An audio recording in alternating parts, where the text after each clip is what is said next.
നിങ്ങൾ എങ്ങോട്ടേക്കാ? ഞാൻ കോങ്ങാറ്റ പോവുക. സമയമായിട്ട് വണ്ടി പോകുന്നില്ല. നിങ്ങൾ ചോദിച്ചാൽ നിങ്ങൾ വണ്ടി വിടുന്നുണ്ടോ? അദ്ദേഹം ഒന്ന് ഇങ്ങോട്ട് വന്നോട്ടെ. ഞാൻ കൃത്യസമയത്ത് ഓഫീസിൽ എത്തേണ്ടതാ. അദ്ദേഹം വന്ന് കയറി കഴിഞ്ഞാൽ പിന്നെ ഞാൻ പറപ്പിച്ചോളാം. പറപ്പിക്കണ്ട, ഓടിച്ചാ മതി. അവനോട് കേറാൻ പറ. അയ്യോ, അദ്ദേഹത്തോട് ഞാൻ പറയുന്നത് പറയെടുപ്പ് പോലെ നിർത്തി നിർത്തി പോകാനാണ്. ഞങ്ങൾ വല്ല കാളവണ്ടിയും പിടിച്ചു പോയിക്കോളാം. നീ ചിരിക്കണ്ട, നീ ചിരിക്കാറാവുമ്പോ ഞാൻ പറയാൻ കേട്ടോ. മുന്നേ വെച്ചോ കൊരങ്ങ, വണ്ടിയിൽ തുണിയിലാണ്ട് ഉത്തിരിക്കുക. ആരെന്ന് പറഞ്ഞാലും ശരി, അദ്ദേഹം വരാതെ വണ്ടി വിടാൻ ഒക്കൂല. അല്ല, അദ്ദേഹം വരാൻ താമസം ഉണ്ടെങ്കിലേ ഞാൻ പോയി ഒരു ചായ കുടിച്ചോണ്ട് വന്നാലോ? ഇദ്ദേഹം ചായ കുടിക്കാൻ പോകുമ്പോഴേ അദ്ദേഹം വന്ന് കേറിയാലോ? എന്ത് ചെയ്യും? നിങ്ങളൊന്ന് വിളിക്കുന്നേ. വലിയ വലിയ ആളുകളെ വലിയ വലിയ കാര്യങ്ങൾ സംസാരിക്കുമ്പോൾ വിളിക്കാൻ പാടില്ല. തെറ്റാ. You understand? ഇതാ കണ്ടോ. പിന്നെ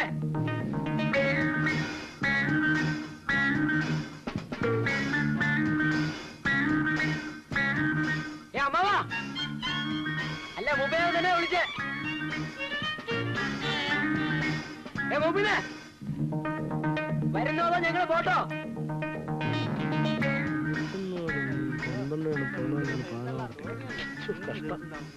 ആർക്കാടാ ഇത്ര ധൃതി?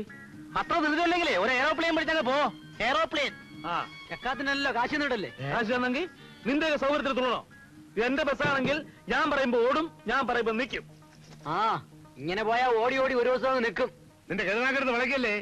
നീയൊക്കെ ഈ പൊരിഞ്ഞ വെയിലത്ത് ഈ മരുഭൂമിയിൽ കൂടെ തെക്ക് വടക്കാണെന്ന് ക്ഷീണിക്കണ്ടെന്ന് വിചാരിച്ച് മുതലാളി ഒരു ബസ് വാങ്ങിച്ചിട്ടപ്പോ ശപിക്കുന്നോടാ.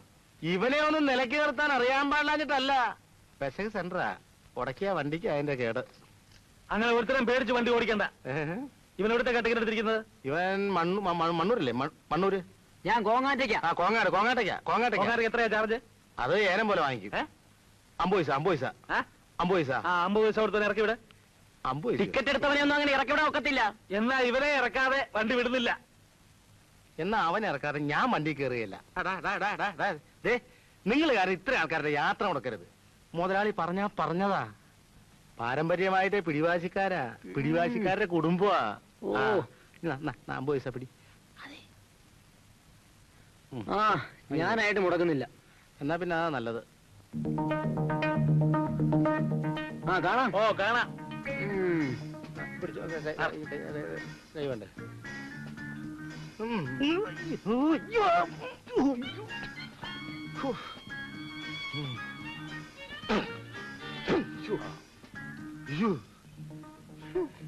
വണ്ടി വിടറോ? വിസിലടിച്ചില്ല. വിസിലിടോ.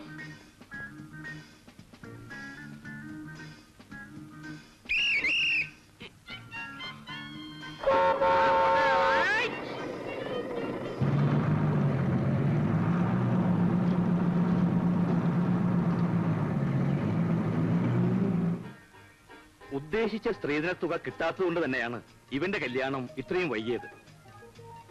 എന്നാലും 5 ലക്ഷവും ഒരു കാറും എന്നൊക്കെ പറഞ്ഞാൽ. കുവൈറ്റിൽ 2 പോഷ് ഫ്ലാറ്റുകൾ, 3 ബെൻസ് കാറുകൾ, 9 ബോട്ടുകൾ, അങ്ങനെ പലതും സ്വന്തമായി ഉണ്ട് എനിക്ക്. അങ്ങ് കുവൈറ്റിലല്ലേ? അതുമല്ല, ഇത്രയൊക്കെ സൗകര്യങ്ങളുള്ള സ്ഥിതിക്ക് കുറച്ച് രൂപയ്ക്കും ഒരു അംബാസഡർ കാറിനും വേണ്ടി കല്യാണം എന്തിനാ മാറ്റി വെക്കുന്നത്? 4 ആള് ചോദിച്ചാൽ ഞാൻ ഇത് സമാധാനം പറയും മിസ്റ്റർ തങ്കപ്പൻ നായർ. പിന്നെ ഈ സ്ത്രീധനം എന്നൊക്കെ പറയുന്നത് സ്റ്റാറ്റസിന്റെ പ്രശ്നമാണ്. സ്ത്രീധനം മേടിച്ച് സമ്പാദിക്കാനൊന്നുമല്ല. ഇത്രയും തരാൻ ശേഷിയുള്ള ഒരു കുടുംബത്തിൽ നിന്നാണ് ഞാൻ കല്യാണം കഴിച്ചെന്ന് പറയുന്നത്. എനിക്കൊരു അന്തസ്സല്ലേ. ഞാൻ പറയുന്നത് വേറൊന്നും കൊണ്ടല്ല. പണമല്ല ജീവിതത്തിൽ വലുത്. കൂടപ്പിറപ്പുകളോടും സഹജീവികളോടുമുള്ള ബന്ധം, അതിൽ നിന്നുണ്ടാകുന്ന സ്നേഹം. എന്താ ശങ്കര? പിന്നെ പാലൂത്ര കോവിലകത്ത് നിന്ന് വരെ മുതലാളിയുടെ മോൾക്ക് ആലോചനകൾ വന്നതാ. അവർക്കൊക്കെ പണമല്ല വലുത്, പാരമ്പര്യമാ. പണമില്ലെങ്കിൽ ഇക്കാലത്ത് പാരമ്പര്യത്തിനൊന്നും യാതൊരു വിലയുമില്ല. പെൺകുട്ടിക്ക് വലിയ സൗന്ദര്യം വേണമെന്നോ ഇംഗ്ലീഷ് സംസാരിക്കണമെന്നോ ഞങ്ങൾ ആവശ്യപ്പെട്ടില്ലല്ലോ. പക്ഷേ സ്ത്രീധന തുക ഒത്തുകിട്ടിയാൽ ജാതക പൊരുത്തം പോലും ഞങ്ങൾ വേണ്ടെന്ന് വയ്ക്കും. അതെ.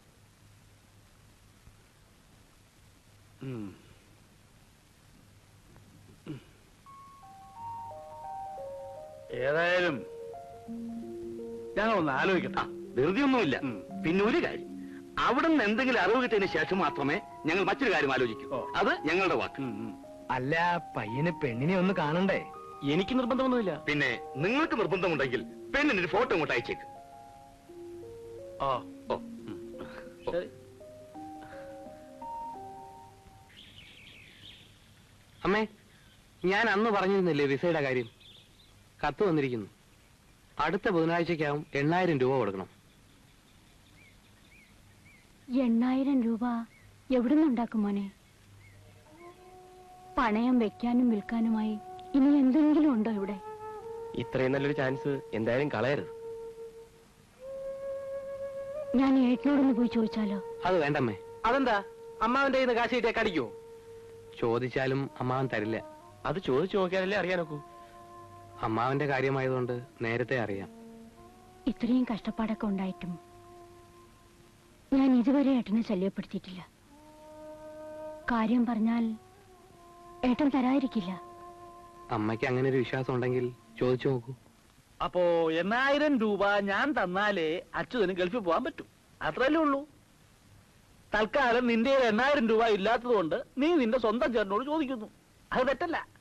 ചേട്ടന് 8,000 രൂപ ഒന്ന് നിന്നെ സഹായിക്കാനുള്ള കഴിവുണ്ട്, അല്ലേ? പിന്നെന്താ പ്രശ്നം? എന്താ അച്യുതാ, പ്രശ്നം വല്ലതും ഉണ്ടോ? അപ്പൊ പിന്നെ പ്രശ്നമൊന്നുമില്ല. എന്നാ പ്രശ്നമുണ്ട്. സാവിത്രി, നിന്നെ സൃഷ്ടിച്ചതും എന്നെ സൃഷ്ടിച്ചതും ഈശ്വരൻ. ആ ഈശ്വരൻ തന്നെയാണ് എന്നെ പണക്കാരനാക്കിയതും നിന്നെ പാവപ്പെട്ടവളാക്കിയതും. എന്താ അതിന്റെ കാരണം? എന്തോ ഒരു കാരണമില്ലേ? ഉണ്ട്.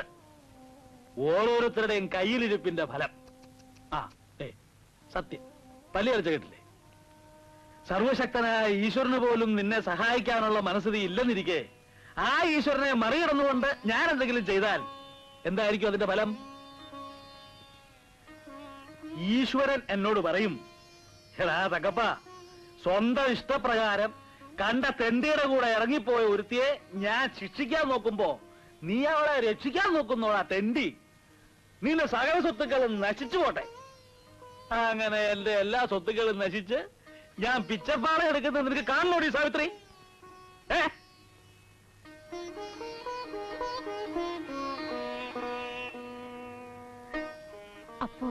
അപ്പോ ഒന്നുമില്ല.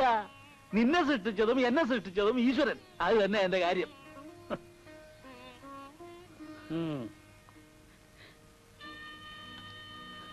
നാത്തോനെ വരൂ, അത്താഴം കഴിച്ചിട്ട് പോവാം. വേണ്ട, അവിടെ ആരുമില്ലല്ലോ,